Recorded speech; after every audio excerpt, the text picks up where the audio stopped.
dans la sourate An-Naba, traduite par la grande nouvelle, Allah Azza wa Jal, vous savez, chaque sourate du Coran, elle a une liaison avec ce qui est la sourate qui était avant, une liaison avec la sourate qui était après. La sourate qui était avant, c'est sourate al-Mursalat.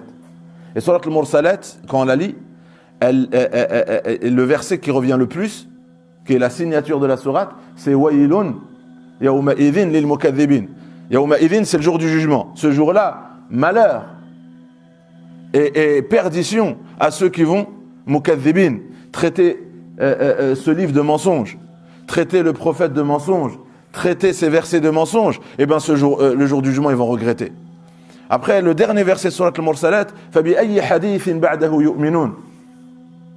Yani, après une parole aussi claire, une parole aussi forte, une parole aussi profonde, aussi cohérente par rapport à la réalité et aux grandes questions qu'on a en nous, après ce livre, s'il le rejette, quelle parole, fabi ayyi hadithin, quelle parole après cette parole, quelle parole vont-ils prendre et croire? Allah dit, si vous lisez ce livre, quelle peut être cette autre parole, sur quoi vous allez fonder votre foi, sur quoi vous allez fonder vos certitudes. Après, ça c'est le dernier verset de Surat al-Mursalat, puis la sourate qu'on a commencé, Amma yatasa'aloun, au sujet de quoi vous vous interrogez.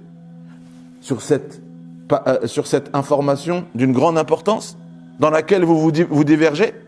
C'est-à-dire, Allah il a décrit ce livre comme contenant des informations d'une grande importance. Et vous interrogez, et vous n'avez pas à vous interroger. Et dans cette interrogation, vous divergez. C'est-à-dire, il y en a qui croient, il y en a qui ne croient pas. Il y en a qui croient, il y en a qui ne croient pas. Et dans ceux qui ne croient pas, la raison pour laquelle ils ne croient pas n'est pas la même. Il y en a qui ne croient pas parce qu'ils pensent que cette parole, c'est des anciens récits. Il y en a qui croient que cette parole, c'est de la poésie. Il y en a qui croient que cette parole, c'est de la magie. Il y en a qui croient que cette parole, c'est de la folie. Elle vient du monde des djinns. Et qu'il est possédé, il dit une parole non humaine. Parce qu'au moins les Arabes, ils reconnaissaient qu'il n'y avait rien d'humain dans cette parole. Ça ne ressemblait... Il y en a, ils étaient assez instruits dans la poésie pour voir que ce n'était pas de la poésie. Et il y en avait, ils avaient déjà entendu les livres précédents, l'évangile, ils savaient que ce n'était pas le même livre. Mais ils voyaient que ça touchait le cœur. Et ils voyaient que ça secouait. Donc ils disaient, c'est peut-être pas une parole humaine, mais au lieu de l'attribuer à Dieu, ils l'attribuaient au monde des djinns. Donc Dieu dit qu'Allah c'est Ya'lamoun. Non. Vous allez voir. Non, c'est rien. Ces questionnements et cette divergence, c'est rien de ce que vous pensez. Qu'Allah, c'est rien de tout ce que vous pouvez croire. Et vous allez voir. Très prochainement.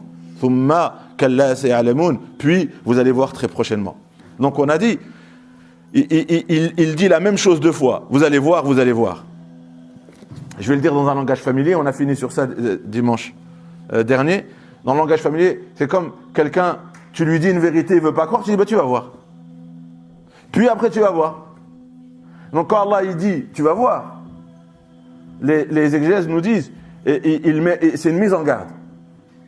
C'est une mise en garde. C'est une mise en garde. C'est une menace. C'est un avertissement. C'est un avertissement. Tu vas voir. Donc Allah dit, le premier tu vas voir, c'est dans cette vie. Parce qu'Allah il va te montrer des signes où tu vas voir. Mais si quelqu'un, quand Allah lui montre ces signes, il ne voit pas. Donc il y en a, ils ont dit, du coup c'est pas forcément ici, c'est peut-être là-bas. Ils disent non. Tu vas voir, c'est ici. Le jour, au pire, si tu n'arrives pas à voir les signes de Dieu, tu finiras par le voir quand? Alors que tu es encore ici. Parce que quand il y a l'agonie, sakarat al-maut, quand il y a l'agonie, on est encore ici et on commence le voile se lève et on commence à voir le monde invisible. Et quand on commence à voir le monde invisible, on est encore là. Du coup, c'est Alamoun, il le vivra là. Et le Coran dit, vous savez à ce moment-là, quand le voile se lève et qu'il est en train de sortir, il dit quoi? Lorsque la mort vient chez quelqu'un, il dit, Seigneur, laisse-moi retourner. Parce que là, mais elle sort. Il dit, non, remets-la, laisse-moi retourner afin de pouvoir œuvrer dans le bien. Le bien, faire ce que tu veux que je fasse. Le bien, c'est la volonté de Dieu. Dieu il veut qu'on fasse des choses sur terre. Et bien la personne qui rejetait, qui faisait ce qu'il voulait lui et qui rejetait la volonté de Dieu, il va dire laisse-moi retourner sur terre. Et Dieu dira non. Dans un autre verset, c'est quand il sera tenu debout devant Allah Azza wa Jalla, il va encore demander. Ils seront debout, la tête baissée, remplis de remords et de honte, d'avoir rejeté cette parole, d'avoir rejeté cette vérité. Ils diront, Dieu, j'ai vu cette vérité maintenant. Là, on est dans l'autre monde, on voit et on entend. Laisse-nous retourner sur terre pour œuvrer dans le bien. Nous avons aujourd'hui la certitude. Et ils demanderont encore cela quand ils seront en enfer. Ils seront en train d'hurler et de crier au secours. Rabbana akhrijna, fais-nous sortir. Et donne-nous une chance de revenir sur terre pour faire ce que autre chose que ce que nous faisions. Celui qui est au service de son frère, Allah Azza wa Jal sera son service.